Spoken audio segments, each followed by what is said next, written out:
السلام علیکم عزیز طلبہ، بروکفیڈ آن لائن کلاسز میں خوش آمدید۔ آج ہم دوبارہ سے حصہ نثر کی جانب آئیں گے اور سبق نمبر 4 کو دیکھیں گے۔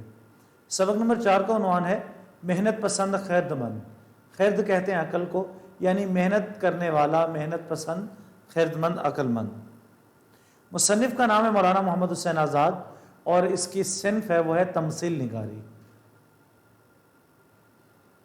جی، ماخذ ہے اس کا نیرنگ خیال۔ نیرنگ خیال کا مطلب ہے خیالات کی جو ہے لہر، خیالوں کی موج۔ نیرنگ خیال 13 مضامین پر مشتمل ہے۔ یہ مضامین تمثیلی انداز میں تحریر کیے گئے۔ یہ 2 حصوں میں شائع ہوئی۔ پہلا حصہ 7 مضامین پر مشتمل ہے جو 1880 میں شائع ہوا۔ دوسرا حصہ آزاد کی وفات کے بعد 1923 میں شائع ہوا، 1923۔ نیرنگ خیال کے مضامین جانسن، سٹیل اور ایڈیسن کے مضامین کا تبعزاد ترجمہ ہے۔ یہ اس کتاب کا عکس ہے اور یہ اوپر تصویر جو ہے یہ مولانا محمد حسین آزاد ہی کی ہے۔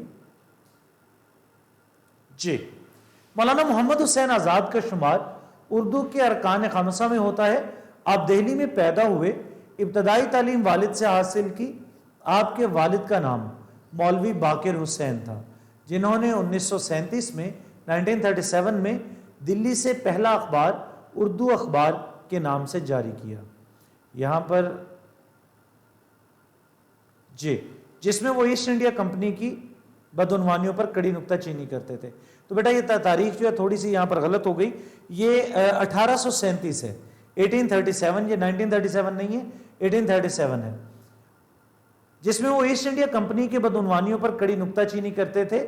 1857 میں 1857 میں غدر کے موقع پر آپ کے والد کو باغی قرار دے کر گولی مار دی گئی۔ محمد حسین آزاد نے دلی کالج سے تعلیم حاصل کی، جہاں مولوی نذیر احمد اور ذکا اللہ جیسی شخصیات کے ہم سبق ہونے کا موقع ملا۔ محمد حسین آزاد تلاش معاش میں کافی عرصہ مارے پھرتے رہے۔ اگلی سلائیڈ پر جانے سے پہلے میں ایک مرتبہ پھر دہرا دوں کہ یہ تاریخ جو ہے یہ 1837 ہے، 1837 ہے۔ پھر لاہور چلے آئے، جہاں گورنمنٹ بک ڈپو میں ملازمت اختیار کی۔ الطاف حسین حالی کے ساتھ مل کر انجمن پنجاب کی بنیاد ڈالی۔ 1880 میں 1880 میں ملکہ وکٹوریہ کی جانب سے شمس العلماء کا خطاب ملا۔ شدید دماغی تھکاوٹ اور جوان بیٹی کی موت کا صدمہ برداشت نہ کر سکے اور دماغی توازن کھو بیٹھے۔ یہ 1889 میں دماغی توازن کھو بیٹھے تھے۔ 22 فروری 1910، یہاں پر بھی بیٹا تاریخ غلط لکھی گئی ہے، 1910 کو وفات پائی۔ تمثیل نگاری۔ تمثیل نگاری کسے کہتے ہیں؟ تمثیل سے ایسا انداز تحریر مراد ہے جس میں مسلسل تشبیہات و استعارات سے کام لیا جاتا ہے۔ موضوع پر براہ راست گفتگو کرنے کی بجائے اسے تصوراتی کرداروں کے ذریعے مسلسل کہانی یا واقعے کی شکل میں تحریر کیا جاتا ہے۔ سبق کا اگر تعارف دیکھیں، سبق محنت پسند خیرد مند جانسن کے ایک مضمون an allegorical history of rest and labour کا اردو ترجمہ ہے، جسے آزاد نے نیرنگ خیال میں آغاز میں باغ آفرینش کا کیا رنگ تھا، رفتہ رفتہ کیا ہو گیا کا عنوان دیا۔ اس مضمون کو محنت پسند خیرد مند کے عنوان سے نصاب میں شامل کیا گیا ہے۔ یہ مضمون نیرنگ خیال کے پہلے حصے میں موجود ہے۔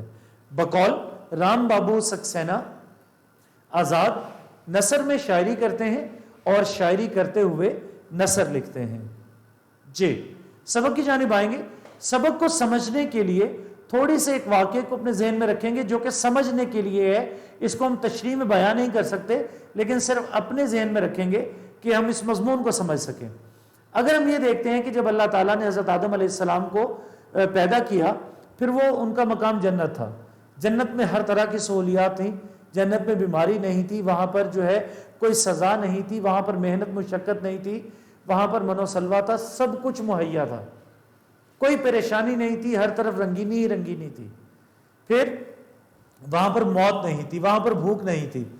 تو کیا ہوا؟ حضرت آدم علیہ السلام نے لالچ کیا، آپ نے اللہ کی نافرمانی کی اور اس پھل کو چکھا جس سے منع کیا گیا۔ بعض جگہ پر گندم کا دانہ کہا گیا، بعض جگہ پر سیب کہا گیا، تو ہمارا یہ موضوع نہیں ہے۔ تو لیکن انہوں نے لالچ کیا، تو لالچ کے نتیجے میں کیا ہوا کہ وہ زمین پر آ گئے۔ اللہ تعالیٰ نے معاف تو کر دیا لیکن زمین پر بھیج دیا. اب زمین پر کیا تھا؟ سب کچھ خود سے کرنا پڑا. یہاں پر بیماری بھی آ گئی, یہاں پر موت بھی آ گئی, اور یہاں پر ساتھ میں محنت بھی آ گئی. تو اسی بات کو اگر ہم اپنے ذہن میں رکھ کر اس مضمون کو پڑھیں گے, میں پھر سے دوہرا رہا ہوں, اس بات کو آپ تشریح میں بیان نہیں کریں گے, مضمون کو سمجھنے کے لیے آپ اس بات کو اپنے ذہن میں رکھیں گے کہ محنت کرنے سے پہلے زمانہ کیسا تھا, یعنی جب لوگوں کے دلوں میں لالچ نہیں تھا تو زمانہ کیسا تھا, اور جب لوگوں کے دلوں میں لالچ آ گیا تو زمانہ کیسا ہو گیا. سیر کرنے والے گلشن حال کے, گلشن حال سے مراد موجودہ زمانہ, یعنی موجودہ زمانے پر کڑی نظر رکھنے والے اور دوربین لگانے والے ماضی و استقبال پر, اور اپنے ماضی کو اور اپنے مستقبل کو دیکھنے والے یعنی دور اندیش قسم کے لوگ روایت کرتے ہیں, بیان کرتے ہیں کہ جب زمانے کے پیراہن پر, زمانے کے لباس پر گناہ کا داغ نہ لگا تھا, گناہ کا دھبا نہیں لگا تھا, اور دنیا کا دامن بدی کے غبار سے پاک تھا, اور دنیا میں بدی کا کوئی تصور نہیں تھا.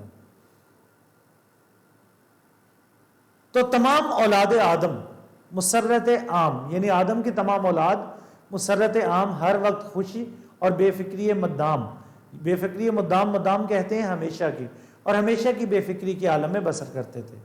ملک فراغ تھا, جو ملک تھا اس کا نام ملک فراغ یعنی خوشحال ملک تھا. اور خسرو آرام, خسرو کہتے ہیں بادشاہ کو, خسرو آرام رحم دل فرشتہ مقام گویا ان کا بادشاہ تھا, اور جو اس کا بادشاہ تھا اس کا نام آرام تھا. یعنی ایک دیش تھا جس کا نام ملک فراغ خوشحال ملک تھا, اور اس کے بادشاہ کا نام آرام تھا. اب خوشحالی بھی وجود نہیں رکھتی اور آرام بھی وجود نہیں رکھتا.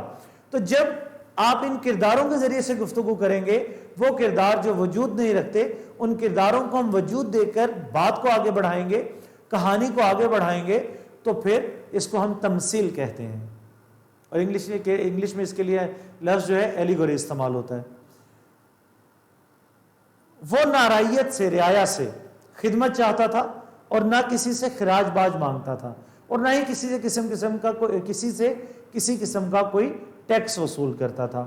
اس کی اطاعت اور فرمانبرداری اس میں ادا ہو جاتی تھی کہ آرام کے بندے قدرتی گلزاروں میں گلگشت کرتے, سیر کرتے, ہری ہری سبزے کی کیاریوں میں لوٹتے یعنی کھیلتے, آب حیات وہ پانی جس کے اندر موت نہیں ہے کہ دریاؤں میں نہاتے تھے.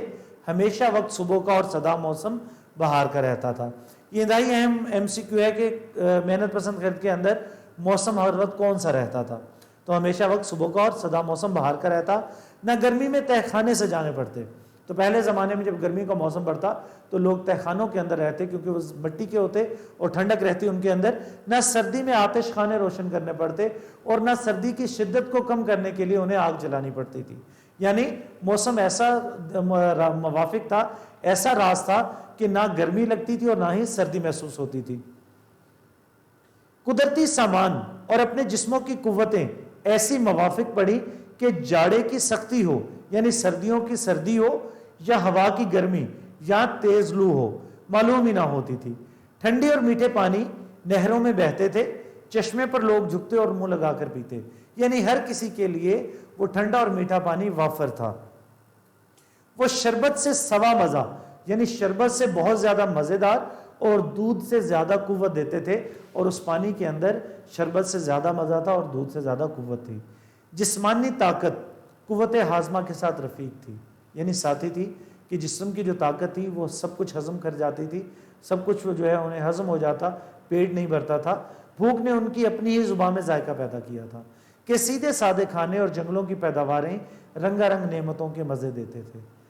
آب و ہوا قدرتی غذائیں تیار کر کے زمین کے دسترخوان پر چن دیتی, اور وہ ہزار مقوی اور مفرہ ہوتی, ہزار قوت بخش اور بہت ہی لذیذ ہوتی تھیں.